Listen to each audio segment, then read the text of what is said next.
When military action happens, it isn't a simple case of people versus people. Weapons and machinery play as big a part in any military force as the people who serve, and so do buildings and bases. There are some fascinating relics of the military past to be found all over the world, and the best of them are right here in this video. Tom and Beth Atkinson, inspired by their grandfather, who was a bomb warden during the London Blitz, have created a poignant photographic project titled Missing Buildings. Over 6 years, they explored London, capturing the spaces left where buildings once stood before the war's devastation. This work unveils London as a city still bearing the physical scars of its violent past, highlighting areas that act as unintended memorials to the horrors of war. Their project, influenced by John Piper's wartime reflections, presents a unique perspective on the capital. It portrays the city as a vast archaeological site, where the remnants of destroyed buildings stand as silent witnesses to history. The Atkinsons' photographs are a testament to the resilience of urban landscapes and the lingering memory of loss. Their images, devoid of people, focus on the ghostly voids amidst London's bustling activity, offering a somber counterpoint to the more traditional forms of war memorials. These spaces, captured with a detached documentary style, bring a heightened sense of otherness, serving as a stark reminder of the past amid the rapidly changing face of the city. This project is not just a catalog of absence, but a reflection on the shifting identity of London, where the echoes of a war-torn past meet the relentless pace of modern development. In an engaging reflection on naval history, 2 artifacts from the HMS Victory, the British warship known for its decisive role at the Battle of Trafalgar, have been highlighted for their rich historical value at a recent auction. The first, a meticulously detailed dockyard model of the ship, is a rare relic representing the Victory as it appeared around 1800, following extensive repairs and modernization. This model, crafted to a 1:48 scale, showcases modifications like a reshaped stern and additional gun ports, offering a unique 3D blueprint of the famous vessel from the time of the Battle of Trafalgar. The second item, a battered tin lantern from around the same era, stands as a poignant remnant of the harsh realities of naval warfare, used to pierce the smoke-filled chaos of battle below decks. These items, auctioned at Sotheby's, not only encapsulated the grandeur and horror of naval engagements, but also serve as tangible links to a past era, echoing the valor and strategies of Admiral Lord Nelson and his crew. While the model represents the ship in its splendor, the lantern evokes the gritty conditions faced by sailors during combat. Together, they offer diverse perspectives on the life and legacy of HMS Victory, illustrating the vessel's enduring significance in maritime history and the collective imagination.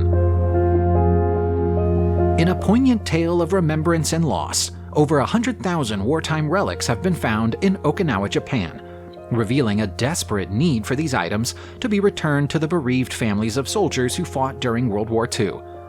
Mitsuo Matsunaga has been collecting these relics, including items such as mess tin lids and fountain pens from caves used as shelters during the brutal 1945 Battle of Okinawa.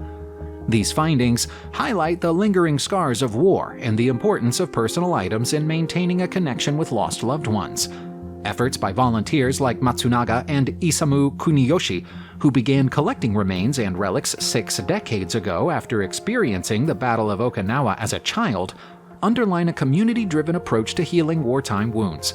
However, as these volunteers age, the challenge of returning these items to families grows more daunting.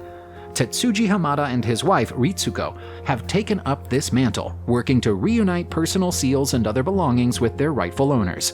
The stories of these relics, from personal seals to parts of combat boots, offer a stark reminder of the individuals behind the artifacts and the deep-seated need for closure among families. In 1978, amidst the controversy surrounding the harmful effects of Agent Orange, a chemical defoliant used by the U.S. military during the Vietnam War, a group of American soldiers was tasked with burying 250 barrels of this toxic substance at Camp Carroll, a U.S. Army base in South Korea. This event came to light when 3 retired veterans spoke out about their experience. A subsequent report by John D. Johnson, the commanding general of the 8th U.S. Army in Korea, confirmed the burial of various herbicides, pesticides, and solvents at the camp. However, it remains unclear whether Agent Orange specifically was among those buried, as well as what happened to the barrels after they were exhumed in 1978 and 1980. The presence of two streams near the camp and the use of local wells for drinking water and irrigation raises concerns about potential contamination. Agent Orange, known for the orange stripe on its storage barrels, is linked to severe health issues, including cancer in American veterans and significant loss of life and birth defects in Vietnam. This disturbing discovery underscores the lasting environmental and health impacts of warfare chemicals. The writer Anatoly Zak has recently shared his thoughts on a visit to the Museum of Strategic Missile Forces located at a former Soviet missile base near Pervomaisky, Ukraine. This museum, established after Ukraine relinquished its nuclear arsenal, serves as a chilling reminder of the Cold War era, housing a vast array of missile technology aimed at mutual destruction. One of the most notorious exhibits is the R-36M2 Voyvoda intercontinental ballistic missile, ominously nicknamed the SS-18 Satan by NATO, which could carry 10 nuclear warheads and was a focal point of international arms control efforts. The museum also showcases the RT-23 SS-24 Scalpel ballistic missile, a smaller yet still formidable weapon originally designed for launch from railway cars. The destination offered a unique look at the immense scale and technological sophistication of these doomsday devices, set against the backdrop of a once-secret silo buried deep in the Ukrainian steppe. Visitors can even enter the command bunker and simulate launching a missile. The trip is a sobering reminder of the not-so-distant past and the ongoing presence of nuclear weapons in our world, highlighting the stark realities of geopolitical tensions and the human penchant for creating means of mass destruction. The era of Cold War espionage and the fascinating gadgets that came with it has intrigued many. From the classic imagery of agents disguising themselves in seconds with Hollywood-quality masks, to the deadly seriousness of cyanide-concealed eyeglasses, the period was ripe with innovation aimed at intelligence and counterintelligence. The gadgets ranged from the seemingly mundane, like the umbrella gun used in real assassinations, to the cinematically dramatic, such as lipstick pistols designed for female spies.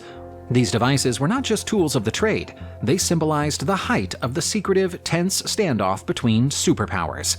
One of the most unique items from this era was the disappearing ink pen, an essential for secret communication, illustrating the constant cat-and-mouse game between creating and cracking hidden messages. The Cold War also saw the use of ingenious methods for eavesdropping, such as shoe transmitters, showing how everyday items could turn into tools of surveillance. Spy cameras, meanwhile, represent a pinnacle of covert operations technology, enabling agents to document and extract information without leaving a trace. These fascinating artifacts from a bygone era not only highlight the technological ingenuity of the time, but also remind us of the perpetual balance between secrecy and discovery that defines espionage. The Battle of Britain Bunker, located at RAF Uxbridge in England, is a historical site that played a crucial role during the Second World War, particularly during the Battle of Britain and on D-Day. As an underground operations room used by No. 11 Group Fighter Command, this bunker was at the heart of the world's first integrated air defense system, known as the Dowding System. This pioneering approach linked Fighter Command with various defense units, creating an effective network for protecting UK airspace. The bunker, constructed underground with thick concrete walls, was designed to withstand any bombs of the time. It was equipped with an operations room where critical battle decisions were made, indicated by various pieces of information displayed on map tables and tote boards. The site has been preserved and transformed into a heritage attraction with an attached museum managed by Hillingdon Council, highlighting its historical significance and the technological advancements it represented. Post-war, the bunker's operations room was restored to its original state and opened to the public, showcasing the coordination and strategies employed during pivotal wartime moments. The discovery of the HMS Warrior, the last shipwreck from World War I's Battle of Jutland near Norway, is a significant find in marine archaeology. The Battle of Jutland was the largest naval engagement of World War I, involving over 250 warships and resulting in the loss of over 8,500 men.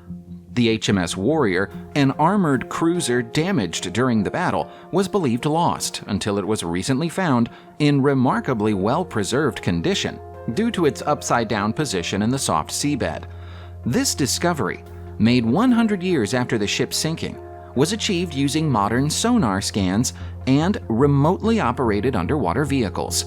The find offers a unique glimpse into history, revealing the silent witnesses of past conflicts that lie beneath the sea. Additionally, the team that discovered the HMS Warrior also located the wreck of the HMS Tarpon, a World War II-era British submarine, showing the waters are a repository of sunken vessels from different eras. However, these historical wrecks, which are also war graves, face threats from illegal salvage operations seeking valuable metals. This situation highlights the need for legal and protective measures to preserve underwater cultural heritage and respect the final resting places of those lost at sea. Bletchley Park, once the epicenter of British code-breaking efforts during World War II, has transformed from a top-secret location to a world-renowned heritage attraction. This remarkable transformation owes much to the painstaking restoration of the site's historic structures, notably Huts 3 and 6, where crucial code-breaking activities, including the deciphering of the German Enigma codes, took place. The site, which includes the famous bomb machine and commemorates the work of Alan Turing, among others, was in a state of severe disrepair until a concerted effort, boosted by a £5 million grant from the Heritage Lottery Fund, was initiated to save and restore these iconic buildings. Today, Bletchley Park offers visitors an immersive glimpse into the secretive world of wartime codebreakers, thanks to detailed reconstructions and testimonies from veterans who worked there. The museum's dedication to authenticity, right down to the original paint colors and materials, helps to recreate the atmosphere of the 1940s and honor the legacy of those who contributed to the war effort in such a pivotal but unheralded role. The revitalization of Bletchley Park not only commemorates the past, but also educates future generations about the significant impact of intelligence and code-breaking on the course of World War II. Lieutenant Commander David Balme, who passed away in January 2016 at the age of 95, was hailed as a wartime hero for his audacious capture of the Enigma machine from a Nazi U-boat, U-110, during World War II. This remarkable feat, achieved while he was a sub-lieutenant aboard HMS Bulldog in 1941, significantly aided the Allied efforts, leading to a substantial decrease in shipping losses and marking a pivotal turn in the Battle of the Atlantic. Balme's brave venture into the seized submarine, with the ever-present danger of ambush, resulted in the acquisition of invaluable intelligence that contributed to the success of cryptanalysis work led by Alan Turing at Bletchley Park. The capture of this machine and the subsequent decoding efforts are believed to have shortened the war by 2 years, saving countless lives. Despite the profound impact of his actions, Balme received no official recognition until the 1970s due to the secrecy surrounding the Enigma project. In later years, he was acknowledged for his contribution and honored with a Bletchley badge and a certificate from Prime Minister David Cameron. The Hiroshima Peace Memorial, originally the Hiroshima Prefectural Industrial Promotion Hall and now also known as the Genbaku Dome, Atomic Bomb Dome, or A-Bomb Dome, stands as a poignant symbol of the tragic impact of nuclear warfare.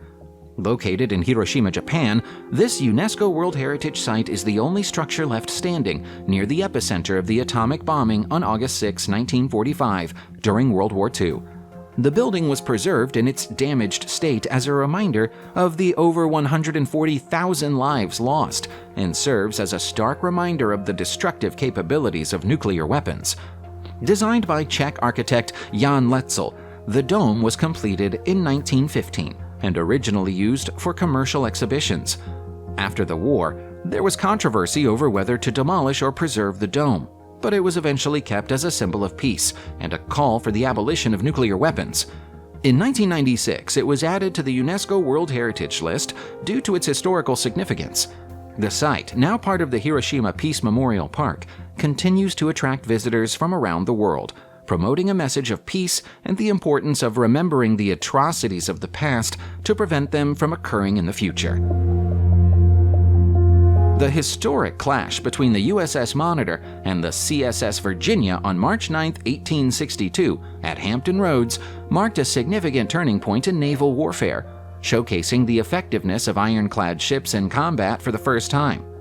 The CSS Virginia, rebuilt from the USS Merrimack, was equipped with 10 guns and a massive iron ram, proving its might by damaging the USS Cumberland and forcing the USS Congress to surrender.